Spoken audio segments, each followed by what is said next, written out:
सलामती है उन आंखों पे जो हिदायत पे नजरें जमाए बैठी हैं, उन कानों पे जो जिक्र खैर के मुंतजर रहते हैं, और उन कदमों पे जो हिदायत की राह पे गामजन है।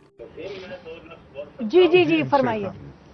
मैं ये गुजारिश करूंगा कि मुमताज कादरी साहब ने 2 बदतरीन जराइम का इर्तिकाब किया है।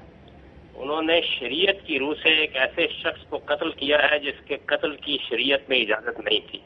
मसला अदालत का नहीं है। मुजरम अपने जुर्म का एतराफ कर रहा है और ये कह रहा है कि मैंने कत्ल किया है।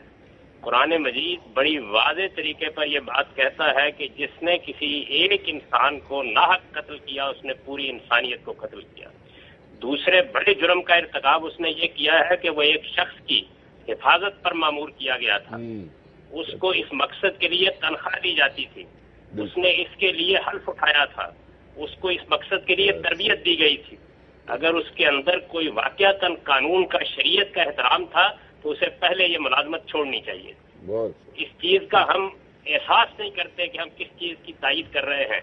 इसका मतलब यह है कि लोग अहद करें, मुआहदे करें, हल्फ तोड़ें, लोगों को एक जिम्मेदारी पर मुकर्रर किया जाए, मेरा चौकीदार मुझ पर हमलावर हो जाए। आप सोच सकती हैं कि इसके नतायज क्या निकलेंगे। इसका मतलब यह है कि हमारे उलमा एक ऐसे जुर्म की तायीद कर रहे हैं जिसके बाद सोसाइटी में सिर्फ अनारकी होगी। दूसरी बात जो मैं आपकी खिदमत में अर्ज करना चाहता हूँ वो ये है कि दीन के मामले में और रिसालत मआब सल्लल्लाहु अलैहि वसल्लम के बारे में सिर्फ मुस्तनद बात जुबान से निकालनी चाहिए। यहाँ जो सैयदना उमर फारूक का वाकया बयान किया गया है, उलमा इस बात से वाकिफ है कि ये एक मुरसल और गरीब रवायत है। इसकी ये हैसियत नहीं है कि इसकी बुनियाद पर लोगों को कत्ल करने का लाइसेंस दिया जाए। हमें देखना चाहिए कि हम खुदा की किताब के बारे में और खुदा के पैगंबर के बारे में क्या बात कह रहे हैं। रिसालत मआब सल्लल्लाहु अलैहि वसल्लम का अपना इरशाद ये है कि मन कज़बा अलैया मुतअम्मिदन फ़क़द कफ़र, जिसने मुझ पर झूठी कोई बात लगा दी उसने कुफ्र का इर्तिकाब किया।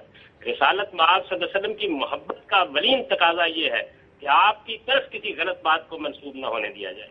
मैं इसी जज्बे और एहसास के साथ ये कहता हूँ कि इस मामले में जो वाक़यात सुनाए जाते हैं उनमें से बेशतर नक़्द और तहकीक के मेयार पर पूरे नहीं उतरते। कुरान मजीद को बुनियाद बनाकर कानून बनाना चाहिए, रिसालत मआब सल्लल्लाहु अलैहि वसल्लम के इरशादात को बुनियाद बना के कानून बनाना चाहिए। और पूरे कुरान में और हदीस के पूरे ज़ख़ीरे में इस तरह का कोई कानून नहीं। और मैंने आपसे अर्ज किया कि मुसलमानों का बहुत बड़ा फ़क़ीह, सबसे बड़ा फ़क़ीह, जिसके इस वक्त 90% मुसलमान मुक़ल्लिद हैं, उसकी राय की रूह से ये कानून सरतसर गलत है।